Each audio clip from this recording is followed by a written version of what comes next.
Is your inbox so full of emails that you can't read all of them, and you tend to just lose focus when you're looking at your inbox? Is your chat app constantly popping up with messages from random staff members about random things at random times? Is your phone ringing off the hook sometimes? Well, I've got the solution for you. It's a communication policy, and you need to let your staff know how they should communicate with you and with each other in a structured way. My name is Eric, and I'm from Support Adventure. I'm the founder of this company, and we have 43 staff working full-time around the world. Now, I'm sitting here in Thailand, and I can sit here in my home office, which is actually outside, enjoying making a video and telling you guys these things because, well, I've got a communication policy, and the right information is going to be put in the right place so that I see it when I need to see it, and I hear about it when I need to hear about it. And, well, I'm here to help you put in the same sort of thing. So let's go over the different types of, there's a little chicken action going on there. Well, at least it's not a ringing phone. Anyways. All right, so let's go over the different ways that, let's go over the different ways that you can communicate with your staff. Now, the most urgent and immediate would be a phone call. The second most immediate would be a chat message that pops up on your screen, or an SMS that comes on your phone. And then you have emails. Emails, or a place like a project notes file or a ticketing system where they put updates on things that they're working on. Those are the main ones. And you also have scheduled meetings where you actually get on video calls, kind of like I'm doing now with you, and you actually get to flesh out real-time conversations with people face-to-face remotely. So when should you use all these different things? Let's start with the ticketing system and the email. So the ticketing system, I think you need to use this as your main way of assigning work to people and your main way of sort of checking what work is being done on different issues. Every time you assign a task to someone, or if it's a project, you can have a project notes, and it should be expected that they're updating those project notes. And when you want to know what's going on with that project, you're not going to ask them. You're going to know how to go into that system and check the notes. They're not being pushed to you. They're not being shoved in your face. You're not being interrupted by them. When you want to review something, the information is there and accessible to you. And you need to get people to keep updated notes every single day of the work that they're doing in this type of system. So if you don't have this type of system, there's some ones that you can even get started for free, like Freshdesk. And Google Docs is good because you can see live updates and revision history, what time the updates were made, by whom, and all that stuff. So I would say you really need to get this sort of system where people can leave notes that you as a manager can check and hold them accountable for. And you make it somebody's job, even if it's your job.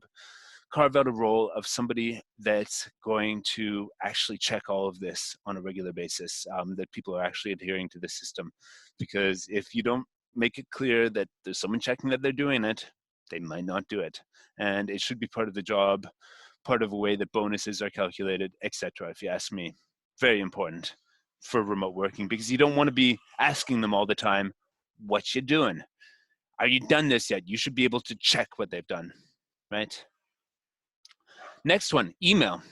I would say email should be the go-to way that people ask things of each other that are not urgent.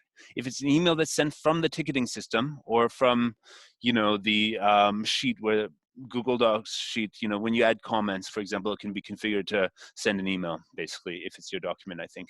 So emails are, anything that's not urgent should go in email. And when you're in a meeting, when you're making a video for YouTube, for example, you do not have email notifications on. Me personally, I don't have email notifications at all on my phone. I trust myself to check my email because I love my business so much, multiple times a day, almost obsessively. And when I'm doing something like this, talking to someone, I close my email so I can actually focus. And, I'll check my email when I'm done whatever I'm doing. So you need to train your staff. If it's not urgent, email me. Don't send a chat message. And what I do is I configure my inbox to not automatically mark messages as read when I see them. To mark messages as read, I actually have to right click on the message and click mark as read. This helps you keep on top of things and make sure that a message is only marked as read when you've really seen it, when you've seen it and hopefully and taken the action on it. You can also use flagged to flag things, whatever system you want. Just make sure that you don't have an inbox that just where stuff is vanishing in a huge file. If there's any next steps, you need to leave it as unread so that you know to look back on it later, or you need to flag it, or actually even better, schedule a time that you're going to take the next steps, or create a ticket in the ticketing system to create the next steps. Very important that your email, that people feel a sense of faith that when they write you an email, eventually you're going to read it and get back to them. People need to know that, and hopefully, every free moment you're checking your email and helping whoever you can as fast as you can.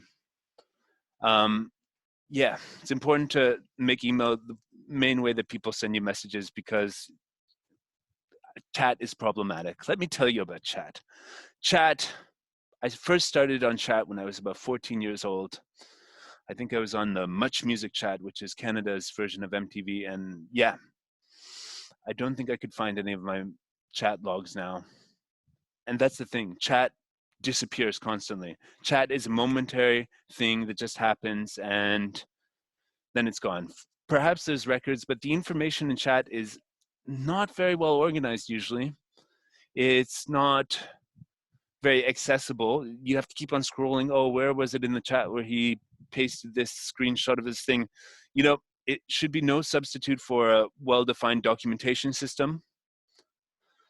It should be no substitute for email, and it should be no substitute to actually having meetings where you flesh issues out. So what are some good ways that chat can be used? To confirm and launch scheduled calls. Hey, it's 6 o'clock. Are you ready for the call? Send a quick chat message and then maybe a Zoom link so they can join the call.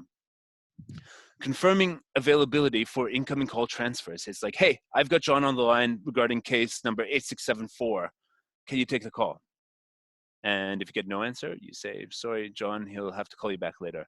And then what you do, you go on the ticket for that case and you write an email from that ticket. Hey, give John a call. He called for you. And maybe just write in chat as well that you did that.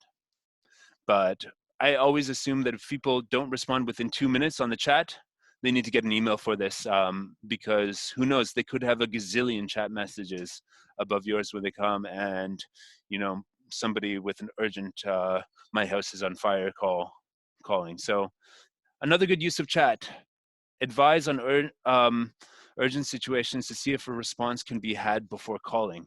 So basically, you're on the phone with a client, they've got an urgent situation, and it's you want to just let your supervisor know, hey, this email is down. Do you have any idea why it would be down? This domain is down. Any idea why?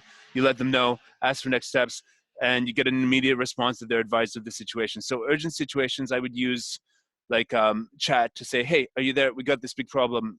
And if you don't get an answer within 2 minutes, pick up the phone and call them. So it's a good way to make first contact instead of the phone. But the phone is what you should fall back. I'll get to that. To get quick pieces of information required urgently related to a call you're on. So if you're on the call with a client and you need a little, hey, client so-and-so is asking for this, have they paid their bill this month? Send a chat message. Again, if you don't get an answer within 2 minutes, send an email and get the response that way in an organized way where you'll actually see it, rather than chat messages, which are hopefully minimized after you hear this. Yeah, but tend to be momentary communication only. So, and the last thing is to inform someone that an issue has been assigned to them, which requires attention within the next 2 hours. Basically, you would assign it through the ticketing system or write them an email and then send them a chat message to emphasize the urgency. So chat should never be the main way that you're communicating unless the person is right there writing back to you in the moment. email should be if you can't get a hold of them in the moment. Calling should be if you really, really need to get a hold of them in the moment. So incorrect uses of chat. I would say saying hello and goodbye at the start and end of shifts. You guys should really be using a clock-in system instead. You know, every time someone comes and starts their shift, you really don't have to have this sort of system where everyone's saying hi in the morning. Yeah, it's nice to say hi to your colleagues when you're actually talking with them, but you want to get the signal to noise ratio, and someone saying good morning it's noise on your chat, and you might be focused on something and this thing's popping up on your screen and distracting you. Jokes and social chatter among team members, team building stuff and all of that. I mean, you can have a chat for this on your Slack or Microsoft Teams that's muted and like forced to be muted among all the users.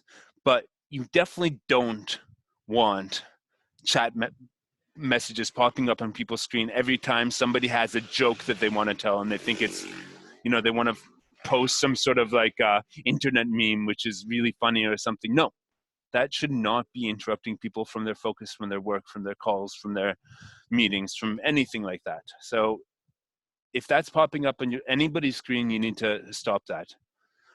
Requesting non-urgent information from other team members. This should be done. Either they should book an appointment to get the information. We'll get to that. They should use the ticketing system or email to request non-urgent information. If it's like, hey, when you get a chance, so-and-so wanted a quote for this, you had an idea of what they should buy, can you send me that recommendation? It should be an email, should be marked as unread or flagged until they answer you, and that should be the communication policy. And chat should definitely not be used to store documentation about clients, which needs to be properly organized and curated. So information about account numbers, credentials, passwords, all that stuff should be in a proper documentation solution like IT Glue or MyGlue or something like that, or at least a Google Doc where people know the information is structured and they can go and get it when they want it. They shouldn't have to scroll endlessly in a chat and hope that the information is there in some form that they wanted.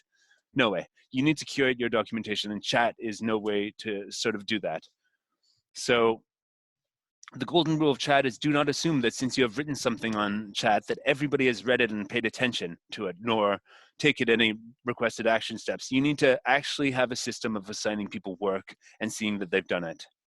And you need to enforce this system with the right policy if you want to have a functional team that will scale while working remotely. These are best practices. Take whatever you want, try it out. But I've seen how organizations that have 30 people working remotely work, and these types of systems need to be in place or else it's chaos. So, phone, how to use the phone? Well, if you've got an urgent situation with lots of high stakes consequences that will come down if the